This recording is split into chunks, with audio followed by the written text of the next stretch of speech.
I'm Lou with another episode of My Car Story. I'm here with Mike Manderino. Mike, good to see you. Good to see you, Lou. Going to have another fantastic car and a fantastic day. We're out here in the western suburbs of Chicago. And Mike, tell us what we're going to see today. This is one of your cars that you've had since 1984. That's correct. Yeah, 1982 Excalibur Phaeton. And the Excalibur in the 80s was... The car of the stars, they refer to it as. Go ahead. Most celebrities had a lot of these cars in the 80s, and it was in great demand for a lot of the movies and so on and so forth throughout the 80s. So posters of this car, the whole nine yards. Posters, Matt Houston show, Dallas. Some of the stars just off the top of our head. Lee Horsley and Dean Martin, Arnold Schwarzenegger. Yeah, we were just looking at a list. It's, Phyllis Diller, Steve McQueen. There have been a few people who like this car. Burt Lancaster. I'll grab the cameras, I usually do. Mike, come on alongside with me. Let's take no further ado and let's see the car of the 80s. Now, there's all kinds of thoughts about the Excalibur. You're going to kind of clear some of that up for us. Give us just a little bit of Excalibur history, too, as I feature your car. This is an 82. What was the first year that the Excalibur came out? They actually started in 1963. It was designed by Brooks Stevens, and it was he was commissioned by the Studebaker to have a car for the auto show. And at that time, Studebaker pulled from the United States, and so Brooks Stevens was left with a car for an auto show. So he ends up going ahead and with the auto show, and the car was popular. Ended up with, I believe it was 8 or 9 orders. Ended up forming the Excalibur Corporation. A lot of people, even back in the 80s, thought this was kind of a kit car and it had a Volkswagen frame to it, but none of that is true. No, there was a lot of cars that had copied the Excalibur actually afterwards, Zimmer and Johnson and stuff like that. But Excalibur, they built all their own frame. This is their own frame. Probably a little hard to get a picture of, but it's a solid frame underneath. They built all their components. They do use, the earlier ones were Studebaker powered, and then after that they went to General Motors. So they used some General Motors components, including the engine and drivetrain. And the Excalibur, of course, these are actually Volkswagen. Yeah, which is kind of interesting. Now, where was the car made out of? Was it Wisconsin? Milwaukee, Wisconsin. Milwaukee, Wisconsin. Right. Look at that. In 82, Excalibur, that Excalibur was about $65,000 new. And so it was an expensive car. Materials alone to build one of these cars, because steel, stainless, and aluminum, it was about $32,000 in materials alone. Wow. So this car, heavy, expensive. There's a venting there. And you were sharing with me that front center light, almost like a Tucker would swivel at times. Correct. Not the on earlier this ones one. did move with the there's actually with the steering. There's a red bar down there for that you could see. It's still there, and you can see the venting here, where that vent comes out that I showed you. Does it have a unique horn? Is that effective with that? Are those air horns? Those are air horns. Yeah. Look at the beautiful wood. Like, you make sure nobody touches that, though, do you, when they get in the car? Right. It's like wood you don't touch. Got it. Now, there were some Volkswagen kit cars that were Excaliburs, but they weren't actual Excaliburs. I can remember that, too. That's correct. That people tried to put their Volkswagen together and make an Excalibur, but this is an actual I think they Excalibur. even sold a kit that was called a Gazelle, I believe, at that time, that you could convert a Volkswagen to. And with that being said, I mean, the actual Excalibur, the one we're talking about here, the kind of car of the stars, and Only this is about obviously 3,000 made. That's the fuel tank. Does that open? Opening, yeah. Okay. Only 3,000 made. About 3,000 were produced, right. So this window actually goes up. Yes, all these do. It has a hard top inside, and then there's also a built-in power convertible here. Really? Yes. A power convertible. Power convertible. They call it power convertible, but it's more like power assist. Is that right? Yeah. Okay, so power, and then you kind of help it out have to help it along, correct. GE lights. Look at the beautiful, from the side, the beautiful angle of that windshield. And let's open her up. Let me get that door panel right there. Sure. This kind of tells you that you've got a real. Let you grab that key. I think there's a key in the ignition or something. It sounds like it's making a noise there. There's the detail about the Excalibur Automobile Corporation. And then when you get in, you've got the sword emblem there. Leather seats. Yes. High backs, very high backs, and quite a bit of room in the back. And you've had some people back here. This car's been in a few shows. If you tell us a little bit about that. Yeah, it's it was invited up to the opening of the Milwaukee Summerfest and the Milwaukee 200. Also, one of the Busch races with David Green was a point champion way back, and he paraded in the car as well. Jimmy Pearsall, just to name a few of the people that have been in the car for different parades. So it's kind of a parade vehicle as well. That's a wood grain dash. So yeah, they said that's Zebrano wood. And the gauging. There's the air horn on and off.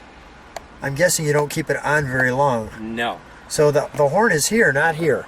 There's a regular horn in this position, and then there's the air horns that are the air that horns you had seen up front. when you really want to hear it. The Sony is aftermarket, or the Sony is an aftermarket. Okay. The original was a Blap Hunt, which I've kept, but okay.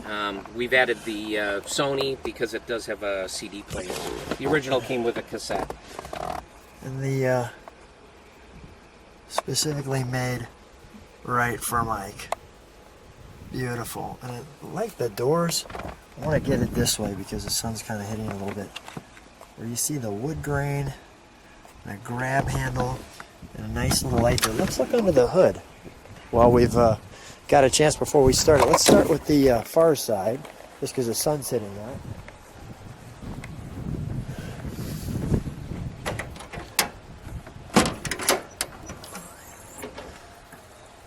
Beautiful.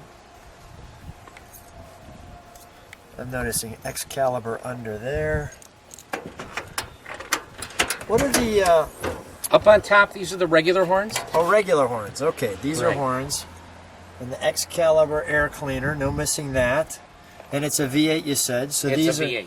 These are The original ornamental. these are ornamental, except for the series before this, they were functional. Okay. This one does have one of the NVR motors, which was destined for Europe. Tell me what NVR means. NVR was the name of a company in Wisconsin for they built high performance engines, and Milwaukee was exporting some automobiles to Europe at that time, and they built 12 specially built motors to go to Europe because they were shipping 12 cars at that time. The Speedos are a little bit different. Normal series 4 would have a 305. This is a 350, but it's a built 350. It's putting out about 409 horse. And Mike, we're going to have a little fun now, because I know a little bit of the story of this car. This car did not have that engine originally, and you weren't happy. Right. Why not? Well, the story is, when I was about 17 years old. Here we go. Here we go. I pulled up to a light in a town called Oak Brook, and alongside of me pulled up a beautiful Corvette one day. And I'm oohing and ahhing with my girlfriend, and next thing I know... Who later becomes your wife. Who later becomes my wife, Okay. correct. And on the other side, pulled up an Excalibur. Here we and go. that was the first time I've ever seen one. And the light changed, and both those cars sped off into the sunset. And I looked, and I go, man, that was beautiful and awesome. Yeah. Someday I'd like to own one of those. And you own one of each of them. Yes. Correct. Exactly. So So when I purchased the car, it had the 305, so I was a little disappointed in the performance of it. So Excalibur was still in production at that time, and contacted them and asked them, was there anything I could do? I was the new owner, and they said certainly.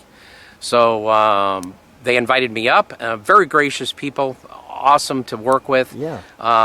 And they explained they had 12 of these engines. I think they had already sold 6 of the cars, and they had one of the engines still there, and asked if I was interested in having the European engine put in, and that was like a no-brainer for me. It's like, definitely put it in. So it really just woke the car up. I think we're going to go for a little test drive and Yeah. The other side of the engine, just so people get a full feel of that. There's the brakes. They really designed this well under here. I mean, it looks clean. You know, I mean, granted, you've kept it clean, but I mean, you've got hooker competition headers. I mean, so it's an Excalibur with a real Excalibur engine and an upgrade to that. What is really nice how they designed is these Zerk fittings. Yes. These side panels literally just come up and out of here, so it has great access to work on the vehicle. Engine. Yeah, to get the complete engine. I don't know, if you can get down there to see the size of that frame, too. It's just incredible. Oh, yeah. The boxed frame. There it is. The car weighs 5,800 pounds. Yeah, you can see the 5,800 pounds. 5,800 almost pounds. 3 tons. Real rear spares there, so. Almost 3 tons. There. Is there anything I've missed? I see the fuse connection, and here's where the fuses are kept. Right. I've got the Excalibur there. It's actually a decal, and yours is a concourse winner. Yeah, this is one at Geneva Concourse through the Mercedes Club at Cuneo. So what's the reaction from people when they see you driving this? It's always amazement. A lot of thumbs up. I don't know if you've seen that BMW go by and they were giving us thumbs up there. The wood grain dash there. You mentioned it was a 5,800 pound car. Correct, yes. So I can feel the weight of this car. I mean, it feels like we're kind of locked into the ground. Yeah, it's a very stout car, and it's a little funny at high speeds. I can't imagine it. You know, they're building the car for the Autobahn. I can't imagine 120 miles an hour, because as you're going, the front end seems like it floats. Really? And but with Corvette suspension in the back, it handles actually, you know, remarkably well. I like the view. How we've got the venting in behind there.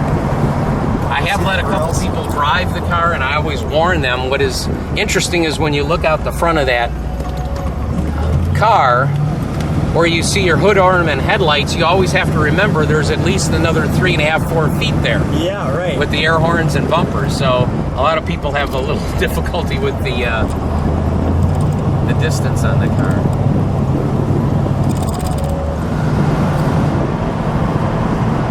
This was the car of the 80s, where the stars would drive this car. Was a status symbol. It was A status symbol. It was an expensive car in that Expensive. And when you think about it, in the 80s, what was 65,000, around 65,000. Which would depending be upon some of the options. There wasn't really too many options. You know, we talked about those little rubber stone guards on the fenders. Yeah. Were an option. The spinners on the wheels were an option that you can get, but very small. Basically, you know, you've got what you see is what you got. You could pick any color you'd like on the car. They would paint any color you wanted. It seemed like almost every Excalibur I remember was white. Yeah, I think popularity of the white. You see that white car coming at you, it does kind of with catch your eye. Yeah, with the chrome and this big centerpiece here. It doesn't seem to impair your vision at all.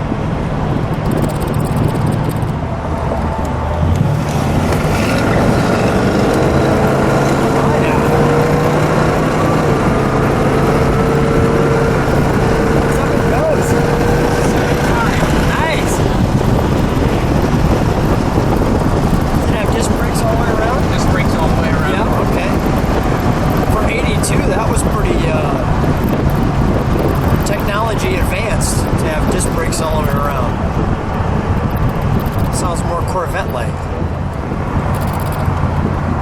Well, Mike, another fun ride with an Excalibur. I just want to say thanks for being on My Car Story. I appreciate you letting us take it out. Thank you for having me.